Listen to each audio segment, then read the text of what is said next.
Bismillahirrahmanirrahim. Assalamualaikum warahmatullahi wabarakatuh. Ya, ini Bertemu lagi dengan saya Risma Labsari di mata kuliah Hukum Pajak. Baik teman-teman, kali ini kita akan masuki pertemuan kita yang ke-14 ya. Izin ya, Bu Risma share screen ya. soalnya berat.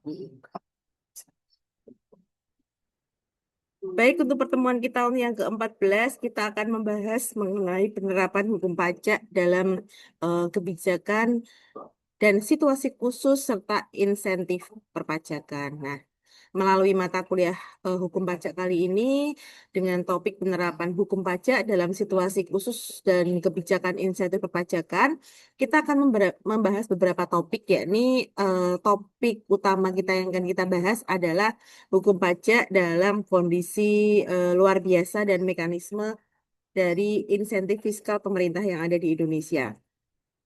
Konteksnya, kita bisa melihat pada saat pendekatan pandemi COVID ya, 19 atau bencana ataupun krisis dan pada program pemulihan ekonomi nasional. Pendekatan yang kita gunakan di dalam perkuliahan kali ini adalah konseptual, normatif, dan analisis berbasis kebijakan perpajakan yang sudah berlaku di Indonesia. Nah, di sini capaian pembelajarannya setelah mengikuti materi pada hari ini diharapkan nanti teman-teman mahasiswa dapat menjelaskan secara tepat konsep hukum pajak dalam situasi khusus, termasuk nanti definisinya, ruang lingkupnya, lalu prinsip-prinsip dasarnya dalam sistem hukum di Indonesia, serta mengidentifikasi kondisi bagaimana nanti teman-teman mahasiswa mengidentifikasi berbagai kondisi-kondisi atau case nyata ya yang memerlukan kebijakan perpajakan secara khusus ya. Selanjutnya menjelaskan bentuk insentif apa saja dan berbagai bentuk insentif perpajakan yang tersedia dalam regulasi perpajakan yang ada di Indonesia. Terakhir adalah menganalisis dampak dari pemberian insentif perpajakan terhadap kondisi keuangan si wajib pajak, keberlangsungan dunia usaha dan pertumbuhan perekonomian nasional secara keseluruhan. Serta yang terakhir, teman-teman mahasiswa diharapkan nanti dapat mampu mengevaluasi secara kritis efektivitas kebijakan perpajakan dalam kondisi-kondisi darurat ya, seperti tadi misalnya ada pandemi, bencana, dengan mempertimbangkan berbagai aspek dari aspek hukum, aspek ekonomi, sampai dengan kepentingan dari publik. Ya,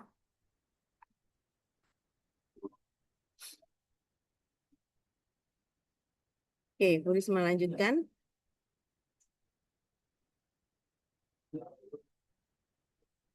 Ini adalah konsep hukum pajak dalam situasi khusus ya. Nampak di layarnya teman-teman.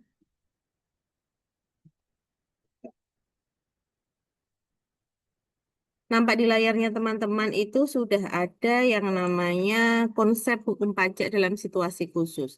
Situasi khusus di dalam hukum pajak ini merujuk pada kondisi luar biasa secara signifikan yang di mana kondisi tersebut dapat mengganggu aktivitas ekonomi serta administrasi dari perpajakan sehingga perlu nih namanya respon kebijakan yang adaptif ya dari pemerintah. Nah, kondisi ini bersifat alam misalnya sosial atau bisa dilihat dari segi ekonomi. Nah, ini ada yang namanya prinsip fleksibilitas fiskal. Hukum pajak ini tidak bersifat kaku ya teman-teman. Dalam sistem hukum modern, fleksibilitas kebijakan fiskal ini diakui sebagai instrumen yang paling unik untuk menyesuaikan beban pajak dengan kapasitas ekonomi wajib pajak. Nah, jadi ini sudah ada penyesuaiannya dengan berapa sih kemampuan atau kapasitas dari si wajib pajak, ya. Nah, apa hubungannya pajak ini dengan kebijakan publik? Di sini hukum pajak bukan hanya sekedar yang namanya instrumen pengumpulan dalam mendapatkan pendapatan negara atau budgeter ya, tapi juga berfungsi sebagai alat pengatur untuk mencapai tujuan kebijakan publik itu seperti apa. Dalam situasi khusus, fungsi regulasi ini menjadi sangat penting ya, karena pemerintah ini perlu menstabilkan perekonomian. Kemarin kan waktu di pertemuan-pertemuan selanjutnya kita sudah membahas ada fungsi budgeter, ada fungsi regulasi dan fungsi redistribusi, yaitu pemerataan kesejahteraan. Nah, dalam prakteknya, di sini ya, hukum pajak itu tidak hanya mengatur bagaimana sih kewajiban dari perpajakan dalam kondisi normal, tetapi juga memberikan peraturan secara khusus ketika terjadi sesuatu yang tadi Bu Risma sebut dampaknya itu ada dampaknya itu terhadap ekonomi, sosial maupun dunia usaha.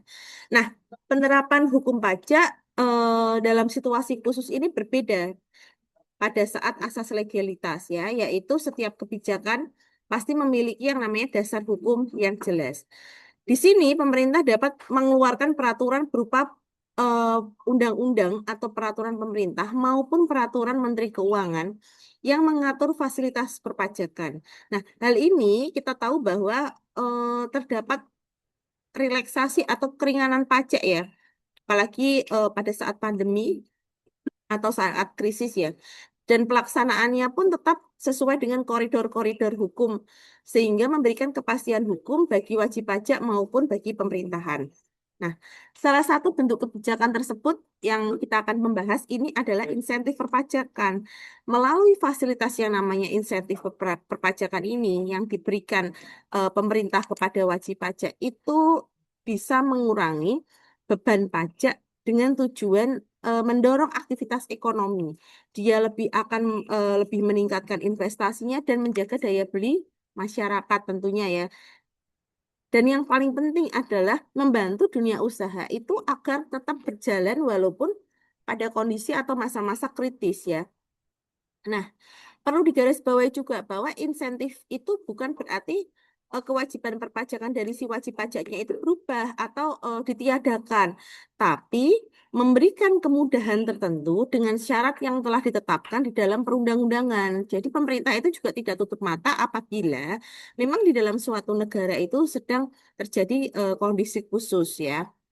Nah, bentuk insentif perpajakan ini sangat beragam. Misalnya, ada pembebasan atau pengurangan dari pajak penghasilan melalui fasilitas tax holiday atau tax allowance bagi perusahaan yang melakukan investasi di sektor prioritas. Nah, ini ada namanya tax holiday atau tax allowance.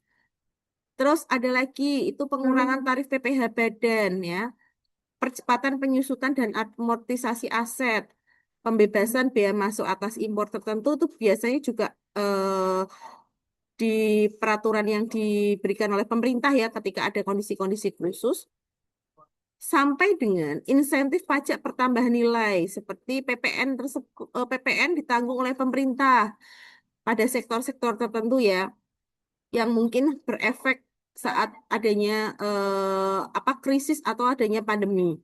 Nah, kita bisa lihat contohnya pada saat COVID-19 kemarin ya, pemerintah itu juga memberikan insentif seperti PPh satu ditanggung pemerintah, lalu PPh dua atas impor itu ditiadakan. Selanjutnya pengurangan angsuran PPh pasal 25 itu juga eh, dikurangkan. Jadi beban-beban pajak seperti itu ditiadakan atau dikurangkan ya. Dan serta percepatan restitusi PPN membantu likuiditas perusahaan. Jadi pemerintah juga menerapkan restitusi PPN. Nah, kita lihat dari sisi hukum pajak. Dari sisi hukum pajak, pemberian insentif itu kan kita tahu bahwa berdasarkan atau sesuai dengan namanya prinsip keadilan, kepastian hukum, kemanfaatan dan efisiensi ya. Artinya apa? Artinya di sini fasilitas tersebut hanya diberikan kepada wajib pajak yang memenuhi persyaratan tertentu sehingga tidak menimbulkan perlakuan yang diskriminatif. Nah, ini ya perlu teman-teman garis bawahi juga dari fasilitas tadi ya insentif pajak itu diberikan kepada WP yang memenuhi persyaratan sehingga tidak menimbulkan diskriminatif ya.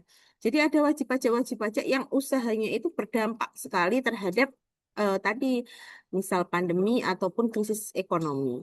Nah, wajib pajak itu juga tetap memiliki kewajiban administratif seperti pelaporan, penyampaian SPT harus tepat waktu dan memenuhi ketentuan agar tidak mendapat agar tetap memperoleh fasilitas yang diberikan oleh Direktorat Jenderal Pajak. Jadi kewajiban-kewajibannya itu tetap harus dijalankan. Ini ya. Nah, lanjutkan. Ini adalah dasar hukum kebijakan perpajakan dalam situasi khusus. Kita lihat yang pertama yang paling puncak adalah Undang-Undang Dasar 1945 tetap sama di poin pasal 23A mengenai Constitutional Foundation. Lalu turun ke Undang-Undang KUP mengenai prosedur dan administrasi. Turun lagi melalui Undang-Undang Harmonisasi Perpajakan itu mengatur tentang sistem dan update sistemnya. Turun lagi masuk ke peraturan pemerintah mengatur bagaimana implementasi dan rules-nya ya. Turun lagi ke PMK, Peraturan Menteri Keuangan. Di dalam Peraturan Menteri Keuangan ini mengatur technical insentifnya itu seperti apa. Dan yang terakhir adalah eh, peraturan dari Dirjen ya mengenai regulasi atau ketentuan-ketentuannya itu bagaimana. Jadi di sini jelas sekali untuk dasar hukum kebijakan perpajakan dalam situasi khusus. Bu Risma ambil contoh terkait dengan situasi khusus, yakni dulu kita waktu ada pandemi ya, tadi itu ada yang namanya PPN itu ditanggung pemerintah. Jadi untuk pembelian rumah-rumah tertentu itu dulu waktu pandemi itu PPN itu tidak ada ditanggung. Jadi ditanggung oleh pemerintah. Lalu konsumen memperoleh harga yang lebih terjangkau karena PPN tersebut dibayarkan oleh pemerintah. Jadi harga rumahnya itu lebih terjangkau dibandingkan dengan pada saat masa tidak COVID. Nah, contohnya itu.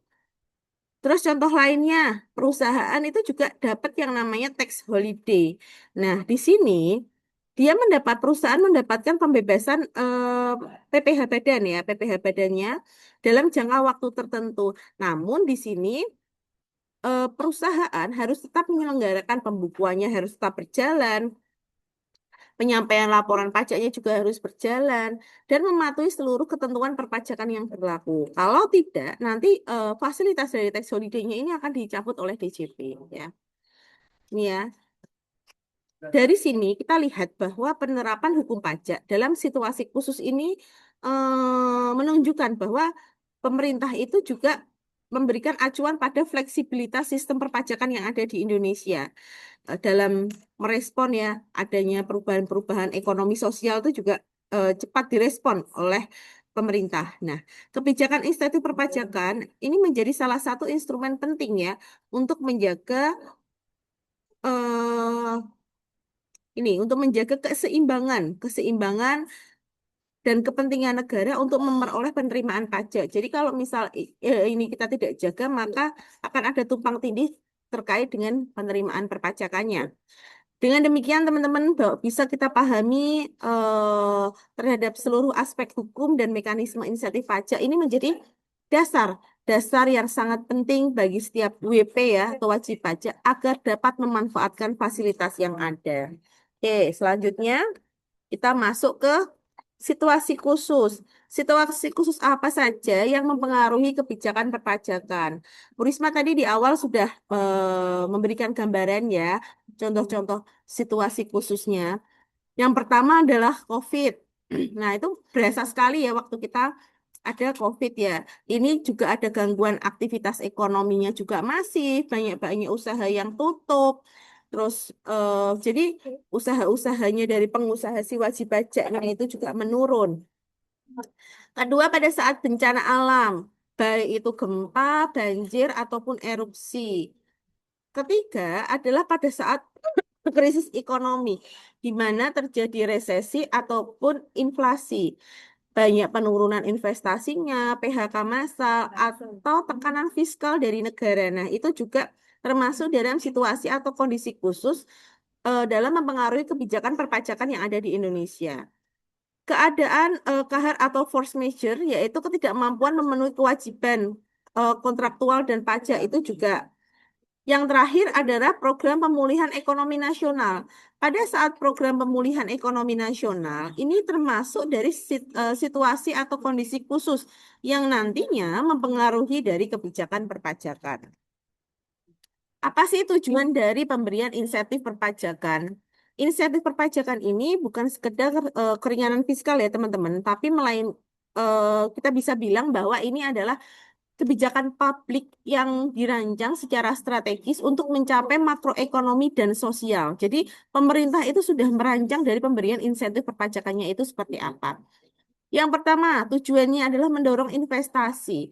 Kalau insentif pajaknya menciptakan lingkungan usaha yang kondusif bagi investor, otomatis apa? Investasi dari investornya juga akan masuk. Oke, paham ya sampai sini ya. Yang kedua adalah daya beli masyarakat. Melalui pembebasan dan pengurangan PPN ataupun PPh, pemerintah mempertahankan daya beli masyarakat dan menghasilkan eh, rendah atau menengah sehingga konsumsi domestik ini tetap menjadi penggerak perekonomian nasional. Ketiga adalah mendukung dunia usaha. Di dalam mendukung dunia usaha, insentif ini akan membantu teman-teman pelaku usaha ya, khususnya UMKM. UMKM akan sustain, dia akan bertahan dari tekanan krisis dan mengurangi beban kewajiban perpajakannya. Yang keempat adalah meningkatkan kepatuhan. Nah, dari adanya pemberian insentif pajak ini diharapkan nanti eh, wajib pajak ini berempati terhadap kondisi-kondisi dan kondisi-kondisi ini sehingga kepatuhannya juga meningkat ya. Karena insentif pajak ini dirancang untuk meningkatkan kepatuhan, memperkuat kepercayaan publik terhadap sistem perpajakannya. Oh, ternyata ada insentif pajak apabila ada kondisi-kondisi tertentu. Yang kelima adalah mempercepat pemulihan ekonomi. Di dalam mempercepat pemulihan ekonomi berarti terkait dengan kondisi kritis ya. Di dalam program pemulihan ekonomi ini mengakselerasikan pemulihan aktivitas ekonomi secara menyeluruh ya. Ini adalah beberapa tujuan dari pemberian insentif pajak. Nah, teman-teman bisa dilihat ya di layar ini adalah bentuk insentif pajak, tax exemption, ada pembebasan pajak, ada pengulangan pajak, penangguhan pembayaran pajak, lalu pengurangan tarif pajak dan tax holiday. Selanjutnya adalah kebijakan perpajakan pada masa COVID ya. Kita tahu pada Maret 2020 ya, sesuai dengan peraturan pemerintah nomor 1 tahun 2020 diterbitkan dasar hukum darurat fiskal ya. Ini adalah Perpu yang diterbitkan oleh pemerintah saat masa pandemi COVID awal di tahun 2020. Lalu di April sampai dengan Mei tahun 2022, PMK 2303 2022 ini adalah revisi atau amandemennya dari Perpu nomor 1 tahun 2020. Dia mengatur PPh 21, PPh 22, 25, DTP diperluas. Ya, terus pajak impor juga impor alat kesehatan itu juga diatur. Restitusi PPN juga dipercepat. Selanjutnya Juli sampai dengan Desember di PMK nomor 110 garing 2020 ini terkait perluasan cakupan insentif ke lebih banyak sektor lagi ya. Ada PPN, ada PPh final UMKM. Nah, selanjutnya sampai dengan tahun 2021 dan tahun 2002. Di tahun 2022 ini adalah terkait dengan konsolidasi dan undang-undang harmonisasi perpajakan. Ini tercetak di tahun 2021 Undang-Undang Nomor 7. Ini tentang harmonisasi peraturan perpajakan. Jadi teman-teman di sini paham ya mengenai kebijakan perpajakan pada masa COVID ya. Lalu Pak, bagaimana saat pada masa bencana alam? Bencana alam ini merupakan salah satu situasi khusus ya teman-teman ya, yang secara langsung ini dapat melemahkan kapasitas ekonomi masyarakat dan dunia. Nah, fasilitasnya, kebijakannya itu apa saja? Kebijakannya adalah fasilitas perpajakan daerah terdampak. Pemerintah pusat dapat menetapkan daerah tertentu sebagai kawasan bencana alam yang terkait dengan fasilitas khusus. Kedua adalah relaksasi administrasi perpajakannya. Ketiga, perpanjangan batas waktu pelaporan. Jadi DJP itu berwenang memperpanjang batas waktu penyampaian SPT tahunan dan SPT masa bagi wajib pajak yang kegiatan usahanya itu di daerah yang terdampak bencana. Keempat adalah dukungan kegiatan kemanusiaan dan peran pemerintah daerah ini juga sangat penting terkait dengan kebijakan pajak dalam penanganan bencana alam. Dampak insentif perpajakan itu apa? Kalau kita tadi bilang bagaimana sih kondisi-kondisi khususnya, lalu kita sekarang membahas dampaknya apa saja sih? terkait dengan insentif perpajakan atau analisis trade-off kebijakan fiskal. Nah, di sini pemberian insentif perpajakan selalu mengandung yang namanya trade-off atau antar manfaat jangka jangka pendek bagi wajib pajak perekonomian dengan konsekuensi berupa eh, pengurangan penerimaan negara. Nah, ini teman-teman bisa dipastikan juga ya bahwa ada yang namanya likuiditas, ada investasi, lapangan kerja, kepatuhan pajak sampai dengan pemulihan ekonomi. Nah, apa saja peran dari Direktorat Jenderal Pajak terkait dengan situasi ini? Direktorat Jenderal Pajak atau DJP sebagai unit Excellent 1 di bawah Kementerian Keuangan ini memainkan yang namanya sentra implementasi kebijakan perpajakan dalam situasi khusus. Nah, DJP ini tidak hanya sebagai pemungut pajak, tapi juga sebagai fasilitator, konsultan, dan pengawas kepatuhan yang berfokus pada pelayanan pajak. Yang pertama adalah sosialisasi kebijakan. Kedua, pengawasan insentif. DJP berperan sebagai pengawas yang intensif ya, melakukan pengawasan berbasis resiko. Selanjutnya yang ketiga adalah pelayanan wajib pajak. Di dalam pelayanan wajib pajak, DJP ini memberikan pelayanan prima melalui kring pajak ya. Lalu ada live chat, ada aplikasi DJP online. Jadi pada masa-masa situasi khusus tersebut, DJP juga pelayanan publik dari Direktorat Jenderal Pajak ini juga prima. Selanjutnya adalah digitalisasi administratif. DJP mempercepat transformasi digitalnya itu apa? Selanjutnya adalah evaluasi efektivitas kebijakannya. Nah, ini ya teman-teman bisa dilihat rules-nya ya.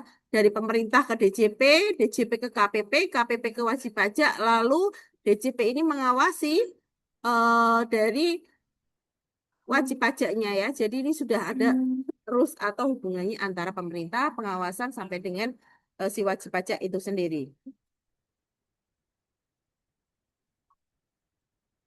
Nah, ini adalah studi case ya, studi case ya. Ini UMKM di tengah pandemi. Ini juga sudah Bu Risma bahas tadi sedikit tentang UMKM di pandemi.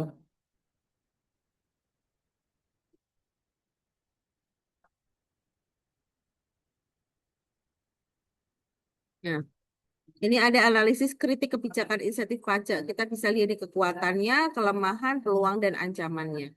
Nih ya.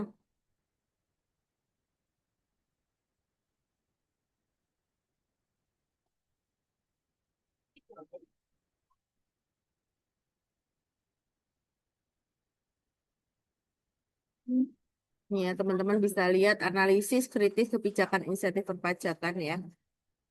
Di dalam analisis ini kita melihat namanya adalah tampilan analisis SWOT ya, terkait dengan kekuatannya apa, kelemahannya apa, peluang dan ancamannya apa. Pertama, kita lihat dari sisi kekuatan. Indonesia ini memiliki dasar hukum yang kuat dalam memberikan insentif perpajakan. Ya, kelemahannya apa? Ada beberapa kelemahan yang tentunya harus masih diperbaiki ya. Biasanya mengenai informasi insentif itu belum sepenuhnya diterima secara merata oleh seluruh WP, khususnya WP-WP UMKM yang ada di daerah-daerah. Ini informasinya itu masih belum sampai dengan UMKM yang ada di daerah.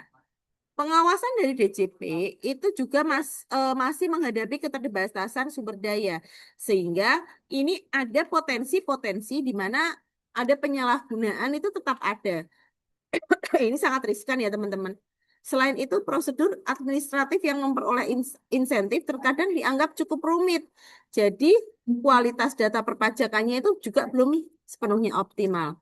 Selanjutnya kita lihat dari sisi peluang. Dari sisi peluang, perkembangan teknologi seperti big data atau artificial intelligence ini membuka peluang bagi pemerintah untuk menyalurkan insentif tersebut secara lebih tepat sasaran ya.